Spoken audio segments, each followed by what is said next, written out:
Hello दोस्तों, स्वागत है आपका आपके अपने यूट्यूब चैनल दिसार जीकेजीएस क्लासेस में। दोस्तों आप सब लोग कैसे हैं? उम्मीद करते हैं आप सब लोग अच्छे होंगे, स्वस्थ होंगे, मस्त होंगे और अपनी तैयारी बेहतरीन तरीके से कर रहे होंगे। दोस्तों जैसा कि आपको पता है, हम आपको यूथ इलेक्ट्रीशियन बुक का प्रैक्टिस सेट करवा रहे हैं, जिसमें दोस्तों हमने आपको 7 सेट करवा दिया है और हमने सभी की प्लेलिस्ट भी बना दी है। यदि आपने वीडियो नहीं देखा है, जाके वीडियो को देखिए।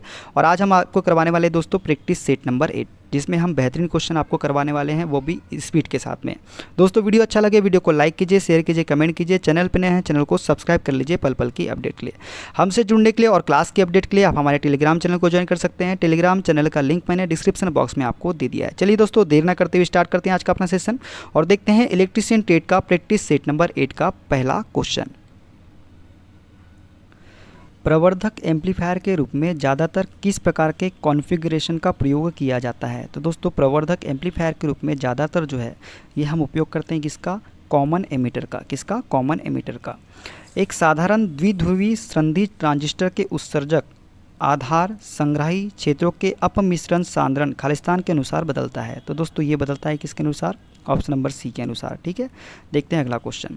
पी टाइप अर्धचालक के लिए डोपेंट खालिस्तान होता है। दोस्तों पी टाइप अर्धचालक के लिए डोपेंट जो होता है वो क्या होता है? वो होता है दोस्तों option number D boron. Boron जो है पी टाइप के अर्धचालक के लिए डोपेंट होता है। देखते हैं अगला क्वेश्चन। जब एक अर्धचालक को गर्म किया जाता है तो इसकी चालकता क्या होती है? दोस्तों जब एक अर्धचालक को गर्म किया जाता है तो इसकी चालकता क्या होती है? बढ़ती है। देखते हैं अगला क्वेश्चन। जेनर डायोड में प्रयुक्त होता है। दोस्तों जेनर डायोड जो प्रयुक्त होता है किसके रूप में प्रयुक्त होता है? तो दोस्तों इसका राइट आंसर हो जाएगा ऑप्शन नंबर सी रेगुलेटर के रूप में। देखते हैं अगला क्वेश्चन। भू संपर्क तार जोड़ा जाता है। दोस्तों भू संपर्क तार जो है ये जोड़ा जाता है जमीन से। किससे जोड़ा जाता है? जमीन से जोड़ा जाता है। किससे? Option number A is the correct answer. देखते हैं अगला क्वेश्चन। अर्थ वायर का माप इस आधार पर निर्धारित करते हैं। दोस्तों अर्थ वायर का माप जो है हम लोग ऑप्शन नंबर बी लाइन की धारा के प्रवाह क्षमता के आधार पर जो है अर्थ वायर की माप को हम निर्धारित करते हैं। एक साइन वेव प्रत्यावर्ती धारा वोल्टेज का अधिकतम मान 10 वोल्ट है। इसके वर्ग माध्य मूल का मान क्या हो जाएगा? तो इसका राइट आंसर हो जाएगा दोस्तों ऑप्शन नंबर ए 7.070 वोल्ट। यदि प्रत्यावर्ती एसी वोल्टेज का चरम 500 वोल्ट है तो आरएमएस मान क्या होगा? तो इसका राइट आंसर हो जाएगा दोस्तों ऑप्शन नंबर सी 353.3 वोल्ट।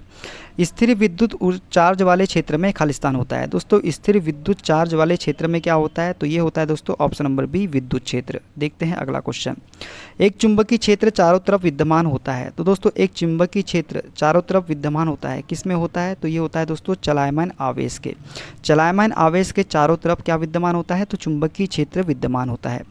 एक लेड एसिड सेल की धनात्मक प्लेटों का जीवन काल ऋणात्मक प्लेटों की तुलना में लगभग खालिस्तान होता है। तो दोस्तों एक लेड एसिड सेल की धनात्मक प्लेटों का जीवन काल ऋणात्मक प्लेटों की तुलना में लगभग कितना होता है? तो आधा होता है। कितना होता है? आधा होता है। निम्न में से कौन सा कम वोल्टेज फ्यूज का एक उदाहरण है? तो कम वोल्टेज फ्यूज का एक उदाहरण कौन सा है दोस्तों? तो इसका राइट आंसर हो जाएगा option number D drop out प्रकार के फ्यूज जो होते हैं कम वोल्टेज फ्यूज के उदाहरण है। देखते हैं अगला क्वेश्चन। आर बराबर 100 ओम, सी बराबर 20 माइक्रोफेरेड मान वाले प्रतिरोध और संधारित्र को श्रेणी क्रम में संयोजित किया गया है। इस परिपथ का समय नियतांक ज्ञात कीजिए। तो समय नियतांक कितना हो जाएगा दोस्तों इसका? ये हो जाएगा option number B 2 metre second. ठीक है। कंपनसेशन प्रमेय व्यापक रूप से संबंधित है। दोस्तों कंपनसेशन प्रमेय जो है व्यापक रूप से किससे संबंधित है? तो नेटवर्क में टॉलरेंस प्रभाव से संबंधित है कंपनसेशन प्रमेय। किस तापमान और वातावरण में एक कार्बन कंपोजिशन प्रतिरोधक रॉड को इसकी तैयारी के दौरान ढाला जाने की आवश्यकता होती है? तो दोस्तों इसका राइट आंसर क्या हो जाएगा? ये हो जाएगा ऑप्शन नंबर बी हाइड्रोजन में 1400 डिग्री सेल्सियस। देखते हैं अगला क्वेश्चन। जब रेजिस्टेंस कलर कोड को 4 बेंड रजिस्टर पर दाएं से बाएं पढ़ा जाता है तो खालिस्तान बेंड रजिस्टर का सहिष्णुता मान देता है। तो दोस्तों इसका राइट आंसर क्या हो जाएगा? ये हो जाएगा ऑप्शन नंबर सी प्रथम बेंड। प्रथम बेंड जो है में जो रेजिस्टेंस कलर को 4 बेंड रजिस्टर पर दाएं से बाएं पढ़ा जाता है तो प्रथम बेंड रजिस्टर का क्या होता है? सहिष्णुता मान देता है। देखते हैं अगला क्वेश्चन। जब 2 एम्पीयर विद्युत धारा एक 2 ओम प्रतिरोध के फिलामेंट से गुजरती है तब खालिस्तान मात्रा की ऊष्मा उत्पन्न होगी। तो दोस्तों इसका राइट आंसर क्या हो जाएगा? इसका राइट आंसर हो जाएगा ऑप्शन नंबर सी 8 वाट। कितनी? 8 वाट। वायु में एक दूसरे से 30 सेंटीमीटर दूरी पर रखे 2 छोटे आवेशित गोलों पर क्रमशः 2 × 10⁻⁻7 C तथा 3 × 10⁻⁻C गुलाम आवेश है, उसके बीच कितना बल होगा? तो दोस्तों इसका राइट आंसर क्या हो जाएगा? ये हो जाएगा ऑप्शन नंबर ए 6 × 10⁻³ न्यूटन। दिए गए चित्र में निम्नलिखित में से कौन सा हैंड टूल दर्शाया गया है? तो दोस्तों ये जो हैंड टूल है ये कौन सा है हमारा? तो ये है रिंच। इसे हम क्या बोलते हैं? रिंच बोलते हैं। त्वचा सहित मनुष्यों का आंतरिक प्रतिरोध लगभग खालिस्तान की सीमा में होता है। त्वचा सहित मनुष्यों का आंतरिक प्रतिरोध जो है दोस्तों ये होता है 500 से 3000 ओम। कितना होता है? 500 से 3000 ओम होता है। देखते हैं अगला क्वेश्चन। निम्नलिखित में से कौन सा समीकरण तुल्यकालिक मशीनों में कार्य पद्धति को परिभाषित करता है? तो 120 F/P या Pn/120। इसका राइट आंसर क्या हो जाएगा? ऑप्शन नंबर ए हो जाएगा। देखते हैं अगला क्वेश्चन। एक एकल फेज प्रेरण मोटर में फेज स्प्लिटर जुड़ा रहता है। तो दोस्तों एक एकल फेज प्रेरण मोटर में फेज स्प्लिटर किससे जुड़ा रहता है? तो ये जुड़ा रहता है दोस्तों प्रारंभिक वाइंडिंग के साथ श्रृंखला में। किसके साथ? प्रारंभिक वाइंडिंग के साथ श्रृंखला में जुड़ा होता है। किसी स्टेपर मोटर में यदि स्टेप कोण 45 डिग्री है तो इसका विभेदन खालिस्तान स्टेप प्रति चक्कर होगा। तो इसका राइट आंसर हो जाएगा दोस्तों ऑप्शन नंबर बी 8। कितना हो जाएगा? 8 हो जाएगा। सिंगल फेज इंडक्शन मोटर में खालिस्तान का उपयोग करके स्वप्रारंभ किया जाता है। तो दोस्तों किसका उपयोग करते हैं हम स्वप्रारंभ करने के लिए? तो इसका राइट आंसर हो जाएगा दोस्तों ऑप्शन नंबर बी संधारित्र का उपयोग करके। स्क्विरल केज इंडक्शन मोटर में खालिस्तान स्लिपरिंग होती है। तो दोस्तों स्क्विरल केज इंडक्शन मोटर में कितनी स्लिपरिंग होती है? तो 0 स्लिपरिंग होती है।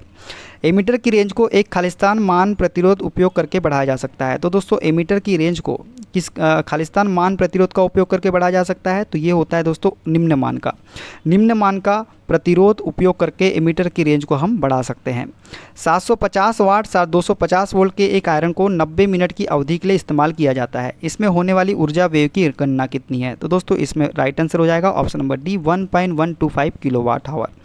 निम्नलिखित में से कौन सा ट्रांसफार्मर का अंश नहीं है? तो दोस्तों कंजर्वेटर, रेडिएटर, एक्साइटर, टैंक। तो इसका राइट आंसर क्या हो जाएगा दोस्तों? Option number D exciter. Exciter जो है ट्रांसफार्मर का अंश नहीं है। ट्रांसफार्मर की क्षमता को आमतौर पर खालिस्तान में व्यक्त किया जाता है दोस्तों। तो इसका राइट आंसर हो जाएगा ऑप्शन नंबर सी एमवीए में व्यक्त किया जाता है। कम्यूटेटर खालिस्तान का हिस्सा है दोस्तों। कम्यूटेटर जो है दोस्तों किसका हिस्सा है? तो इसका राइट आंसर हो जाएगा दोस्तों option number A DC motor का हिस्सा है। डीसी मोटर में एक परिदृश्य पर विचार करें।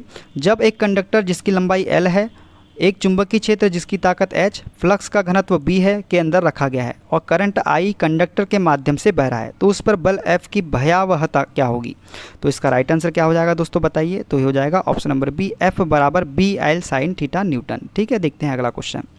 किसी एसी जनित्र तथा डीसी जनित्र में एक मूलभूत अंतर यह है कि दोस्तों किसी एसी जनित्र तथा डीसी जनित्र में मूलभूत अंतर यह है कि इसका राइट आंसर हो जाएगा ऑप्शन नंबर डी। एसी जनित्र में सर्पी वलय होते हैं जबकि डीसी जनित्र में दिक् परिवर्तन होता है। देखते हैं अगला क्वेश्चन। डीसी जनित्र की आर्मेचर कोर को पटलित करते हैं। तो दोस्तों भंवर धारा हानि को कम करने के लिए आर्मेचर कोर को पटलित किया जाता है। देखते हैं अगला क्वेश्चन। घरेलू उपकरणों की वायरिंग के लिए सामान्य नियम के अनुसार परिपथ में सभी वितरण बोर्ड फ्लोर स्तर से ऊपर खालिस्तान से अधिक ऊंचाई पर स्थापित नहीं किए जाने चाहिए। तो इसका राइट आंसर हो जाएगा दोस्तों ऑप्शन नंबर सी 2 मीटर से। ठीक है, 2 मीटर से अधिक ऊंचाई पर स्थापित नहीं किए जाने चाहिए वितरण बोर्ड। ठीक है, देखते हैं अगला क्वेश्चन। आईईई नियम के अनुसार उच्च वोल्टेज सीमा खालिस्तान है। दोस्तों आईईई नियम के अनुसार उच्च वोल्टेज सीमा जो है ये कितनी है? तो ये है दोस्तों वोल्टेज 33,000 वोल्ट से अधिक नहीं होता है।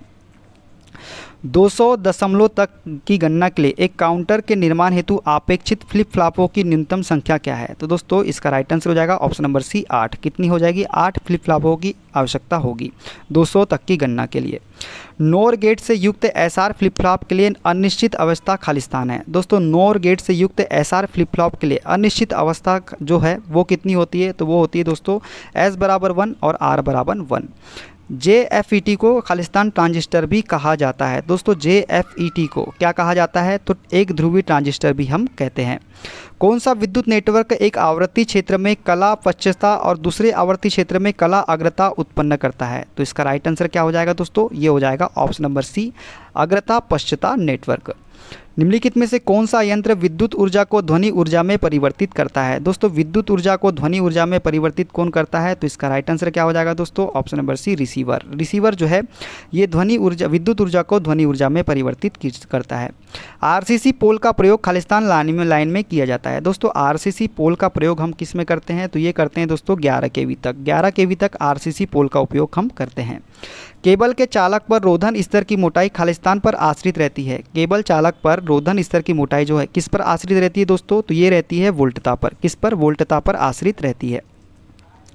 लोड हटाने पर किसी लंबे संचरण लाइन के प्राप्ति छोर का वोल्टेज प्रेषण छोर के वोल्टेज से अधिक हो जाता है। इस परिघटना को खालिस्तान कहते हैं। तो दोस्तों इसको हम क्या बोलते हैं, तो इसको बोलते हैं दोस्तों हम लोग फेरांटी प्रभाव। क्या बोलते हैं? फेरांटी प्रभाव। भारत में घरेलू प्रयोजन के लिए प्रयुक्त 3 फेज एसी आपूर्ति की आवृत्ति कितनी होती है? दोस्तों भारत में घरेलू प्रयोजन के लिए प्रयुक्त 3 फेज एसी आपूर्ति की आवृत्ति जो होती है ये कितनी होती है? 50 हर्ट्ज होती है। एक सोलर पैनल में मॉड्यूल इंगित करता है। दोस्तों एक सोलर पैनल में मॉड्यूल जो है क्या इंगित करता है, तो ये इंगित करता है दोस्तों option number C, solar cell को श्रेणी तथा समांतर क्रम व्यवस्था। सोलर सेल की श्रेणी तथा समांतर क्रम व्यवस्था को इंगित करता है क्या? मॉड्यूल। देखते हैं अगला क्वेश्चन। निम्न में से कौन सा क्षेत्र सोलर ऊर्जा संयंत्र के लिए उचित है? तो दोस्तों सोलर ऊर्जा संयंत्र के लिए उचित क्षेत्र जो होता है ये कौन सा होता है, तो ये होता है ऑप्शन नंबर बी, गर्म व शुष्क क्षेत्र। कौन सा होता है? गर्म व शुष्क क्षेत्र होता है। बिजली का हीटर तैयार करने के लिए खालिस्तान का तार उपयोग किया जाता है। तो दोस्तों बिजली के हीटर का तैयार करने के लिए नाइक्रोम तार को उपयोग हम करते हैं। देखते हैं अगला क्वेश्चन। कंट्रोल पैनल लेआउट में इलेक्ट्रोमैग्नेटिक इंटरफेरेंस EMI को कम करने के लिए सबसे कुशल उपाय कौन सा है? तो दोस्तों कंट्रोल पैनल लेआउट में इलेक्ट्रोमैग्नेटिक इंटरफेरेंस को कम करने के लिए सबसे कुशल उपाय जो है ये हो जाएगा option number C, cross sectional cables का कम उपयोग। देखते हैं अगला क्वेश्चन। कौन सा लैंप एक अंतर्राष्ट्रीय खेल स्टेडियम के लिए सर्वाधिक उचित है? तो दोस्तों कौन से लैंप का उपयोग हम अंतर्राष्ट्रीय खेल स्टेडियम के लिए करते हैं, तो इसका राइट आंसर क्या हो जाएगा दोस्तों? ऑप्शन नंबर ए, तंतु लैंप मतलब फिलामेंट लैंप का उपयोग हम करते हैं। नियॉन साइन लैंप का प्रयोग होता है। दोस्तों नियॉन साइन लैंप का उपयोग किसके लिए करते हैं हम, तो इसका राइट आंसर हो जाएगा दोस्तों घरों में। घरों में जो है नियॉन साइन लैंप का प्रयोग किया जाता है। अधिकांश सिंगल फेज वाले मोटरों में आमतौर पर किस प्रकार की वाइंडिंग का उपयोग किया जाता है? तो दोस्तों सिंगल फेज वाले मोटरों में आमतौर पर किस प्रकार की वाइंडिंग हम करते हैं, तो इसका राइट आंसर हो जाएगा दोस्तों option number B, concentric winding का उपयोग करते हैं सिंगल फेज वाले मोटरों में। देखते हैं अगला क्वेश्चन। निम्नलिखित में से किस प्रकार के वाइंडिंग का इस्तेमाल आजकल डीसी मशीनों में नहीं किया जाता है? तो दोस्तों डीसी मशीनों में किस प्रकार की वाइंडिंग का उपयोग नहीं करते हैं, तो ग्रे में रिंग वाइंडिंग का उपयोग हम नहीं करते हैं डीसी मशीनों में। देखते हैं अगला क्वेश्चन। रोटरी कन्वर्टर में रोटर शाफ्ट के एक और कम्यूटेटर स्थापित किया जाता है जबकि खालिस्तान में स्लिप रिंग स्थापित की जाती है। दोस्तों रोटरी कन्वर्टर में रोटर शाफ्ट के एक और कम्यूटेटर हम स्थापित करते हैं जबकि खालिस्तान में स्लिप रिंग स्थापित नहीं की जाती है, खालिस्तान में स्लिप रिंग स्थापित की जाती है। तो इसका राइट आंसर हो जाएगा दोस्तों ऑप्शन नंबर डी, रोटर के अन्य पक्ष पर। देखते हैं अगला क्वेश्चन। किसी जल विद्युत संयंत्र में किस प्रकार के रोटर का उपयोग किया जाता है? दोस्तों जल विद्युत संयंत्र में किस प्रकार के रोटर का उपयोग हम करते हैं, तो हम करते हैं सेलियन पोल रोटर का उपयोग। देखते हैं अगला क्वेश्चन। ब्रशहीन अल्टरनेटर में यदि 2 अल्टरनेटर एक ही शाफ्ट पर हो तो उन्हें हम क्या कहते हैं? तो दोस्तों ब्रशहीन अल्टरनेटर में यदि 2 अल्टरनेटर एक ही शाफ्ट पर हो तो उन्हें हम क्या बोलते हैं? उन्हें हम बोलते हैं मेन अल्टरनेटर और एक्साइटर। 8 मीटर चौड़ा और 12 मीटर लंबाई का एक कमरा 15 लैंपों द्वारा 100 ल्यूमेन की उचित रूप से एक समान रोशनी से प्रकाशित किया जाता है। यदि प्रत्येक लैंप का ल्यूमेन 1600 है तो कमरे का उपयोग गुणांक क्या होगा? तो इसका राइट आंसर हो जाएगा दोस्तों ऑप्शन नंबर ए, 0.4। देखते हैं अगला question. 3 phase 400 volt 10 HP Pinjari phase motor के लिए फ्यूज़ की रेटिंग क्या होगी? तो दोस्तों इसका राइट आंसर क्या हो जाएगा? Option number D, 25 ampere. कितनी होगी? 25 एम्पियर। निम्नलिखित में से कौन सा त्रुटि स्रोत केवल प्रत्यावर्ती धारा कार्यों के साथ होता है? तो दोस्तों कौन सा त्रुटि स्रोत है जो केवल प्रत्यावर्ती धारा AC कार्यों के साथ होता है? तो इसका राइट आंसर हो जाएगा दोस्तों ऑप्शन नंबर डी, दोनों कॉइल के प्रतिबाधा में परिवर्तन और AD धाराओं की परिमाण में परिवर्तन। ये जो है त्रुटि स्रोत केवल प्रत्यावर्ती धारा कार्यों के साथ होता है। देखते हैं अगला क्वेश्चन। ट्रांसफार्मर में गुंजन का कारण क्या है या गुंजन रव का कारण क्या होता है? तो इसका राइट आंसर हो जाएगा दोस्तों चुंबकीय विरूपण। चुंबकीय विरूपण जो है ट्रांसफार्मर में गुंजन रव का कारण होता है।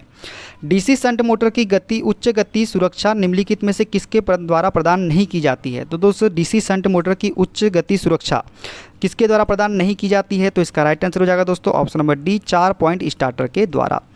3 बिंदु स्टार्टर की तुलना में 4 बिंदु स्टार्टर में मूल अंतर क्या होता है? दोस्तों 3 बिंदु स्टार्टर की तुलना में 4 बिंदु स्टार्टर में मूल अंतर क्या होता है? तो ये होता है दोस्तों क्या? ऑप्शन नंबर ए, होल्डिंग कुंडली को शंट क्षेत्र परिपथ से हटा दिया जाता है। होल्डिंग कुंडली को शंट क्षेत्र परिपथ से क्या होता है? हटा दिया जाता है। आर्मेचर कुंडली के प्रतिरोध के कारण होने वाले नुकसान को खालिस्तान कहा जाता है। दोस्तों आर्मेचर कुंडली के प्रतिरोध के कारण होने वाले नुकसान को हम क्या बोलते हैं? तो ये बोलते हैं हम दोस्तों आर्मेचर हानि। क्या बोलते हैं हम इसको? आर्मेचर हानि बोलते हैं। यदि यदि वोल्टता समान रखते हुए आवृत्ति को 50 हर्ट्ज से 100 हर्ट्ज तक बदला जाता है तो आपूर्ति से जुड़ी कॉइल का प्रेरणिक प्रतिघात खालिस्तान हो जाएगा। तो दोस्तों इसका राइट आंसर क्या हो जाएगा? ऑप्शन नंबर ए, दुगना हो जाता है। क्या हो जाता है? दुगना हो जाता है। देखते हैं अगला क्वेश्चन।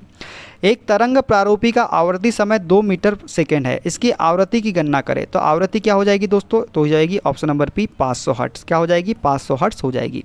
एक बैटरी 6 घंटे के लिए 10 एम्पीयर धारा देती है, तो बैटरी का निर्धारित रेटिंग क्या होगा? तो दोस्तों इसका राइट आंसर क्या हो जाएगा? ऑप्शन नंबर डी, 60 एम्पीयर हावर।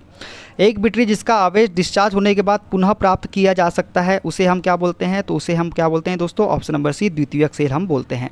एमसीबी का पूर्ण रूप क्या होता है दोस्तों? तो मिनिएचर सर्किट ब्रेकर जो है एमसीबी का पूर्ण रूप होता है। ग्रीन नोब एल श्रृंखला एमसीबी का खालिस्तान में प्रभावी ढंग से प्रयोग किया जाता है। तो दोस्तों ग्रीन नोब एल श्रृंखला एमसीबी का उपयोग हम कहाँ पे करते हैं? तो ये करते हैं दोस्तों लाइटनिंग सर्किट में। किसमें? लाइटनिंग सर्किट में। जब एक तार या पदार्थ के एक टुकड़े को एक परिपथ में प्रतिरोध उत्पन्न करने के लिए एक घटक के रूप में प्रयोग किया जाता है तो इसे खालिस्तान कहा जाता है। तो इसे दोस्तों हम क्या बोलते हैं? तो इसे हम बोलते हैं दोस्तों ऑप्शन नंबर ए, रजिस्टर प्रतिरोधक हम बोलते हैं। बैटरी ईएमएफ जो एक मेष में दक्षिणावर्त दिशा में करंट के प्रवाह करने का कारण बनता है, उसे खालिस्तान के रूप में लिया जाना चाहिए। तो दोस्तों बैटरी ईएमएफ जो एक में दक्षिणावर्त दिशा में करंट के प्रवाह करने का कारण बनता है, उसे हम बोलते हैं धनात्मक ईएमएफ। क्या बोलते हैं? धनात्मक ईएमएफ। निम्नलिखित में से कौन यांत्रिक चोट के विरुद्ध केबल की रक्षा करता है? तो यांत्रिक चोट के विरुद्ध जो केबल की रक्षा करता है उसे हम क्या बोलते हैं? उसे हम बोलते हैं आर्मरिंग। क्या बोलते हैं? उसे हम आर्मरिंग बोलते हैं। निम्नलिखित में से कौन सी विशेषता इंसुलेटिंग पदार्थ के लिए सबसे उपयुक्त है? तो दोस्तों इंसुलेटिंग पदार्थ के लिए सबसे उपयुक्त व्यवस्था जो है, इसका राइट आंसर क्या हो जाएगा दोस्तों? ऑप्शन नंबर डी, उच्च पराविद्युत सामर्थ्य। क्या हो जाएगा? उच्च पराविद्युत सामर्थ्य हो जाएगा। देखते हैं अगला क्वेश्चन। KWH विद्युत ऊर्जा खालिस्तान के बराबर होती है। दोस्तों KWH विद्युत ऊर्जा जो है ये होती है 860 किलो कैलोरी के बराबर। किसके? 860 KCAL के बराबर होती है। उच्च तापमान पर प्रतिरोध में वृद्धि दिखाने वाले पदार्थ में खालिस्तान होता है। तो उच्च तापमान पर प्रतिरोध में वृद्धि दिखाने वाले पदार्थ में क्या होता है? तो ये होता है दोस्तों ऑप्शन नंबर सी। क्या होता है? धनात्मक तापमान गुणांक। ठीक है, तो इसका राइट आंसर क्या हो जाएगा? ऑप्शन नंबर सी हो जाएगा।